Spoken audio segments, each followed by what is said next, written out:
Roland Blum, bonjour. Bonjour. Je suis ravie de vous retrouver au micro de Radio JN. Vous êtes un habitué, évidemment, depuis de longues années. Comment vous définir? Je dirais tout simplement, vous êtes un homme politique, un homme de droite, un avocat aussi. Ça, c'est important de le rappeler. Vous avez assuré de nombreux mandats. Je vais peut-être me tromper et pas tous les citer. Vous avez été conseiller général dès 1979, député européen de 86-87, député des Bouches-du-Rhône, bien sûr, de 86 jusqu'à 2012, conseiller municipal, et ce depuis 1983. On se rappelle de la liste UDF-RPR qui était conduite par votre ami Jean-Claude Gaudin. Vous avez été maire du 6e secteur de 2001 à 2008, premier adjoint de 2007 à 2014. Vous avez, à la création de la métropole, également été élu et vice-président. Et puis depuis 2008, vous êtes membre du conseil de surveillance du Grand Port Maritime de Marseille. Voilà, je pense avoir brossé 50 ans de vie politique à peu près. Tout à fait. Tout à fait, voilà. Donc une vie, je dirais, un parcours exemplaire, véritablement, au regard de tous, j'allais dire à vos amis de la droite, mais aussi à gauche. Chacun a toujours reconnu la mesure avec laquelle vous avez été un homme politique actif, l'amour que vous portez à la France, à Marseille, aux Marseillais, et puis votre fidélité, évidemment, à Jean-Claude Gaudin, à qui, je ne sais pas vous, mais moi, j'ai beaucoup pensé à lui ces derniers temps. Je me suis dit, mais qu'aurait-il pensé de ce qui se passe aujourd'hui en France ? Je crois qu'il aurait été, comme beaucoup et comme moi, très, très surpris et très choqué par ce qui se passe en ce moment, et surtout, sans doute, très inquiet sur l'avenir. Je crois que c'est ça qui est assez angoissant, mais je pense qu'on va en parler. On va en parler, évidemment, mais j'avais quand même envie de lui rendre cet hommage. Quelle a été votre réaction, Roland Blum, le soir de la dissolution par le président de la République vers 21h après les résultats des élections européennes? Vous vous y attendiez? Très franchement, ça a été pour moi une grande surprise. Certes, la dissolution est une arme dont dispose le président de la République. Au plan, je dirais, constitutionnel, il n'y a rien d'anormal. Mais faire une dissolution, si je puis m'exprimer ainsi, à chaud, alors qu'une formation politique vient d'obtenir un score très important, et quand on est un peu avisé dans la vie politique, on sait que si vous organisez une élection quelques semaines après, vous avez un courant qui a déjà gagné, qui a tendance à s'accentuer. C'est-à-dire que à partir du moment où on sait que la situation va être celle-ci, si toutefois le président l'a bien mesuré, eh bien, on peut s'attendre à ce que les élections législatives se produisent dans un climat un peu compliqué. C'est ce que le président de la République n'a sans doute pas vraiment mesuré, ou alors c'est qu'il a voulu provoquer un choc qui peut être fatal pour beaucoup de monde, y compris pour lui. En tout cas, depuis que cette annonce est réussie, le premier tour des élections a pas véritablement surpris, puisque comme vous le dites, il était dans cette même dynamique des résultats que nous avions eu aux élections européennes. Je voudrais savoir quel regard vous portez aujourd'hui sur les deux grandes familles politiques qui, jusqu'à il y a encore quelques années, étaient présentes en France, qu'on appelait la droite, la gauche. Qu'est-ce qui s'est passé pour qu'aujourd'hui elles se délitent à ce point, et comment aujourd'hui vous les analysez? Si on prend évidemment ce qui pour nous étaient les grandes familles politiques, PS à gauche, et ce qui est devenu UMP ensuite, etc., les Républicains aujourd'hui, qu'est-ce qui s'est passé? Mais moi je crois que ce qui s'est passé, c'est l'effondrement des partis de gouvernement. Les partis de gouvernement qui étaient l'UDF, RPR, devenu UMP, de l'autre côté le Parti socialiste et ses alliés. Ces partis dont moi j'étais d'ailleurs, je balaye comme on dit devant ma porte, ont échoué, et cet échec a conduit à une radicalisation de la vie politique autour de deux pôles extrêmes, un pôle à droite et un pôle à gauche. Et donc aujourd'hui, s'il y a un espoir à reconstruire, je dirais, c'est justement faire en sorte que ce pôle centriste, à la fois avec le centre, la gauche modérée et la droite modérée, d'arriver à faire à nouveau sur la base d'un programme auquel les Français pourraient adhérer, de reconstruire tout cela. Sinon, eh bien, on basculera dans les extrêmes. Oui, mais on voit bien avec ce qui se passe aujourd'hui, les annonces qui ont été faites par d'abord Gabriel Attal, puis le président de la République a pris aussi cette décision de dire tous contre l'extrême droite. Oui, qu'est-ce que vous en pensez? De ça, je vais vous dire ce que j'en pense. Je pense qu'on veut faire un front républicain qui devient un front anti-républicain. Pourquoi je dis ça? Alors expliquez-nous. Je vais vous expliquer ce que je pense personnellement. Si on considère, légitimement ou pas, que le Rassemblement national est sorti de l'arc républicain où il n'y a jamais été, on peut, c'est tout à fait admissible, vouloir le combattre. Cela ne me choque absolument pas. Absolument. Mais pour le combattre, on utilise des armes républicaines. Et si on s'allie pour le faire avec une formation politique qui est encore plus anti-républicaine que le gouvernement lui-même a qualifié comme telle, sortie de l'arc républicain, on n'utilise pas cette arme-là. Or, qu'est-ce que nous constatons? On constate aujourd'hui des choses qui me, excusez-moi, je vais employer une expression très vulgaire, mais qui me sortent par les yeux. Quand je vois que un candidat macronien, hier, à la télévision, fait l'apologie de M. Guiraud et appelle à voter pour M. Guiraud, que de l'autre côté, Mme Borne, qui s'est fait traiter de rescapé, accepte très volontiers les voix du candidat LFI. Mais je dis, où allons-nous? On marche sur la tête. Alors, qu'on veuille combattre telle ou telle formation, oui, pourquoi pas, chacun c'est la vie politique. C'est la vie politique. Mais alors qu'on utilise des armes qui soient des armes républicaines. Or là, aujourd'hui, c'est pas le cas.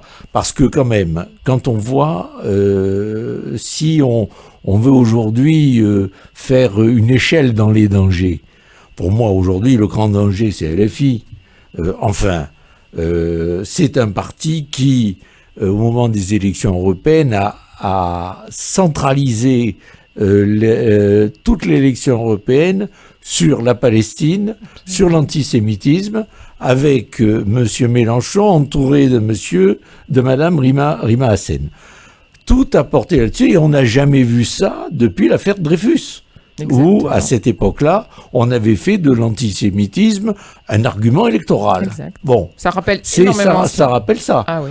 Bon, ensuite, on voue le LFI, outre cet antisémitisme caractérisé, a un objectif, c'est casser la société telle qu'elle est aujourd'hui. Quand je vois que, par exemple, Monsieur Archenot, c'est son nom, je crois que c'est Raphaël Archenot, c'est son vrai nom, qui a été plusieurs fois condamné, qui fait l'apologie du terrorisme, qui déclare vouloir casser la société capitaliste et la société toujours, condamné déjà en première instance par la justice et candidat dans une circonscription vauclusienne, et je suis quand même assez stupéfait de lire que Madame Céciel, qui est plutôt une femme que je considère plutôt sensée et raisonnable, faire appel à voter pour lui. Ouais. C'est-à-dire qu'on est prêt, sous prétexte d'un parti dit fasciste, à faire n'importe quoi. Et surtout, c'est ce front contre front qui est incompréhensible, qui est inquiétant. Surtout à priver, à essayer de priver la démocratie. C'est-à-dire qu'on estime que pour gouverner en France, on peut aller de l'extrême gauche à la droite, point. Et pour le reste, eh ben, c'est pas possible. C'est pas possible. Alors, il y a des problèmes à la fois de fond, de forme et de fond. De forme, c'est-à-dire la captation du pouvoir, les postes, on est toujours très attaché à ça, il faut gouverner, et ça, on n'arrive pas à l'abandonner. Et puis il y a aussi, il faut pas se cacher la réalité, il y a des problèmes aussi de volonté, de changement, de société, de type de civilisation. D'un côté, vous avez une société qui veut aller vers le wokisme, vers la multiculturalité, vers également des complètement copié sur ce que veulent ce qui se passe aux États-Unis. Absolument. Exactement. Et de l'autre côté, vous avez ceux qui veulent garder une certaine identité, une identité française, à la fois identitaire, culturelle, et ça, c'est ça qui est contesté. Et si on prive toujours à un moment, si on prive toujours le pays de la démocratie, ça finit très mal. C'est un très mauvais... ça finit dans la rue. C'est pour cela que toutes les candidatures ont été déposées hier soir. C'est fini, le dépôt des candidatures est clos, évidemment. On a bien vu que ça a divisé par 3 le nombre des triangulaires qui étaient jusque-là prévu après le premier tour dans le pays. Ce désistement qui s'est fait, alors que ce soit la plus grande quantité de candidats qui se sont désistés et du côté de LFI de la gauche, il y en a aussi beaucoup du côté macroniste, il y a aussi que certains LR. Est-ce que vous ne trouvez pas que c'est là surtout que les choses ne vont pas? Est-ce que dire à des électeurs votez, suivez-moi, vous avez voté pour tel candidat, mais aujourd'hui, il faut, pour faire un front ensemble, pour faire un barrage au Front National, votez pour nous. Est-ce que vous pensez d'abord que c'est une bonne idée de donner des consignes de vote? Et est-ce que vous pensez que les Français, depuis quelques années, suivent les consignes que les partis politiques leur donnent? Bon, moi, je trouve d'abord que c'est une mauvaise idée, parce que c'est une mauvaise idée, mais c'est une vieille idée aussi, hein. Il y a eu dans toutes les élections, les désistements, les retraits, c'est pas nouveau. Là, c'est fait de façon systématique, dogmatique, avec une volonté de faire battre le Rassemblement national. Pour autant, moi, je fais confiance aux Français. Les Français, c'est pas des imbéciles. Ce sont des citoyens. Ils sont pas très obéissants normalement. Ce sont des citoyens adultes. Ils savent très bien ce qu'ils ont à faire. Et je pense pas que c'est une influence beaucoup plus importante que cela. Je sais que c'est difficile de prévoir l'avenir, mais vous vous attendez à quoi au soir du deuxième tour? Honnêtement, c'est très difficile à dire. Et, normalement, si vous voulez, le scrutin majoritaire est un scrutin qui accentue les courants. Donc, logiquement, ce devrait être une majorité absolue pour le Rassemblement national. Logiquement. Là, avec toute la campagne qui est menée, si ça fait des effets, si ça fait ses effets, ça peut être une majorité relative. De toute façon, il y aura une majorité relative. Il peut y avoir une majorité relative, et cette majorité relative peut être aussi très forte. C'est-à-dire, il peut manquer 5-6 sièges. Si c'est à 5-6 sièges, c'est facile. Si c'est à 20, 30, 40, 50 sièges, c'est beaucoup plus difficile. À ce moment-là, il va y avoir des élus, il va y avoir des députés LR de votre parti. Il y aura il y en aura quelques-uns. Est-ce que vous seriez pour leur dire, pour donner une stabilité au pays, pour qu'il y ait une majorité absolue pour le parti majoritaire à ce moment-là en France, qui serait le RN? Est-ce que tous ces LR qui ont bien décidé de rester, comme on dit, canal historique, est-ce que vous pensez qu'il y a des accords qui peuvent être faits? Est-ce que c'est sain de faire des accords? Bon, ça, c'est à eux d'en décider. Moi, je suis plus dans le circuit politique. Mais je suis sûr que vous avez une idée là-dessus, Roland Blum. Si vous voulez, moi je suis plutôt garant de la stabilité du pays. Oui. Et si on veut qu'il y ait cette stabilité, il faut qu'il y ait une majorité absolue. Donc, s'il manque quelques sièges, je pense qu'il faut la donner et les laisser gouverner. Et puis, je dirais, pourquoi avoir peur de la sanction du peuple? Le peuple a décidé, laissons le peuple agir. Si vous ne le faites pas, et vous privez le peuple de sa victoire, eh bien, au moment des élections présidentielles, vous verrez un vrai retour de bâton. Vous verrez le retour de bâton. Je voudrais qu'on regarde un petit peu Marseille. Donc, il y a 7 circonscriptions sur notre territoire marseillais. Il y a déjà 2 élus LFI. Oui.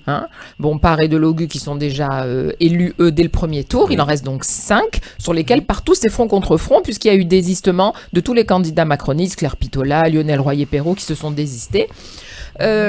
Qu'est-ce qu'il faut faire? Quand, par exemple, on estime, comme estime Édouard Philippe pour Horizon, que c'est le ni-ni, et qu'on n'a que 2 candidats comme ça, qu'est-ce que vous conseilleriez aux gens? Que faire? Vous comprenez bien que les Marseillais ici sont perdus, ceux qui ne veulent ni voter pour un extrême ni pour l'autre. Parce que quand on nous dit, regardez le candidat de ce nouveau Front populaire, s'ils ne sont pas LFI, on peut peut-être estimer...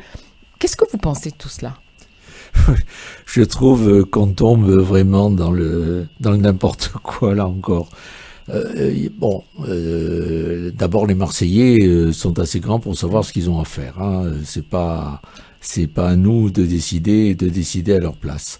Aujourd'hui, il y a eu des accords, mais à Marseille, les choses sont beaucoup plus claires parce que dans la plupart des cas, il n'y a pas eu besoin de retrait, ou s'il y a eu retrait, il y en a eu 2, mais... non, 3, excusez-moi, j'ai oublié Sabrina Agresti-Roubache qui s'est retirée tout de suite. Oui, mais Madame Roubache... Elle n'avait pas trop le choix, on va dire. Madame Roubache s'est retirée, mais quand vous avez le candidat... de la majorité du Rassemblement national, qui fait déjà 45%. Les dés sont jetés. Les dés sont jetés. Donc je pense qu'il y a beaucoup de situations dans celle-là. Bon, maintenant, si les Marseillais veulent faire le tri sélectif, ils le font. Mais moi, je suis pas partisan du tri sélectif. Moi, je dis, et nous avons eu, nous, il y a quelques années, ce problème avec le Rassemblement national. C'est pas vous qui me direz le contraire, vous en souvenez très bien. Qui s'appelait Front National à l'époque. Où on avait la possibilité de s'allier avec le Front National, et peut-être des erreurs ont pu être commises dans le passé, ça et là. Bon. Mais on a décidé de faire sans le Rassemblement national, et finalement les Marseillais nous ont fait confiance. Moi je dis aux Marseillais aujourd'hui, faites votre choix en votre âme et conscience, mais quand vous avez un accord qui a été fait avec le LFI, c'est le LFI qui commande dans l'accord. Moi, si vous voulez, j'en veux beaucoup personnellement à M. Glucksmann. M. Glucksmann, à titre personnel... Qui avait entre les mains la possibilité de créer cela. M. Glucksmann, à titre personnel, est sûrement un homme très honnête. Je ne le conteste pas, que ce soit un homme bien. Mais il avait une chance historique. Quand il avait donné la chance au Parti socialiste, revenu en tête de la gauche, de pouvoir être le leader d'une reconstruction auquel nous... Vous seriez associés, c'est-à-dire les LR qui ont des états d'âme et qui ne veulent pas aller avec le Rassemblement national, auraient pu se rassembler pour construire un véritable parti social-démocrate à l'allemande, que j'appelle moi de mes voeux, parce que je suis un modéré. Et on s'y attendait. Je suis un modéré. On s'y attendait, il ne l'a pas fait. Il ne l'a pas fait. Et je suis surpris qu'un type comme lui, qui 8 jours avant se fait traiter de sale juif tueur de Palestiniens, allait tout de suite courber les chines, avec sans doute sous l'influence de M. Faure, auprès de LFI de M. Mélenchon. C'est regrettable. Donc moi, pour tout vous dire, le tri sélectif, je suis vieux jeu, c'est pas pour moi. Ils sont tous dans le même panier. C'est bien de le dire. Un mot sur le vote blanc, parce que beaucoup de gens me disent je ne veux pas voter ni pour un extrême, pour un autre, je vais voter blanc. À quoi ça sert? À rien. Est-ce que ça sert à manifester à dire je suis pas content, quoi, c'est tout. Qu'on n'est pas content, que le vote est comptabilisé, d'accord, mais pratiquement ça sert à rien. Ça n'a absolument aucune utilité. Une dernière question, Roland Blum, avant de finir cette interview. Est-ce que votre expérience politique vous a permis de décoder qu'est-ce qui avait précipité le président de la République à prendre cette décision? Qu'est-ce qui l'a décidé de nous amener, nous Français, au bord d'un précipice? Moi, je crois que le président de la République a fait ça sur un coup de colère. C'est un peu un enfant gâté à qui on a voulu casser son jouet. Donc, il a dit je veux pas qu'on casse mon jouet, j'y vais. Ils veulent le chaos. Et ben voilà. Je vais leur donner. Peut-être aussi qu'il a pensé que la gauche n'arriverait pas à trouver un accord. Et à ce moment-là, de jouer sur une assemblée assez diverse dans sa composition, qui lui permettrait de faire une alliance de type troisième, faire bon an mal an, finir son République mandat. ou un peu à l'italienne, sauf que sous la 4e République, ça se faisait parce qu'il y avait la proportionnelle. Alors, là, on n'est pas dans la proportionnelle. Et quand on parle de comparaison avec l'Italie, l'Italie a aussi un système proche de la proportionnelle. Et l'Italie est, dans sa culture, aussi habituée aux alliances gouvernementales, ce qui n'est pas du tout le cas en France, surtout depuis 1958. Depuis la Ve République, et c'était la volonté de toute façon, et du général de Gaulle et de Michel Debré de faire en sorte que ce soit ainsi. Tout à fait. Merci beaucoup Roland Blum, et on va avoir tout ça en tête au moment d'aller voter dimanche.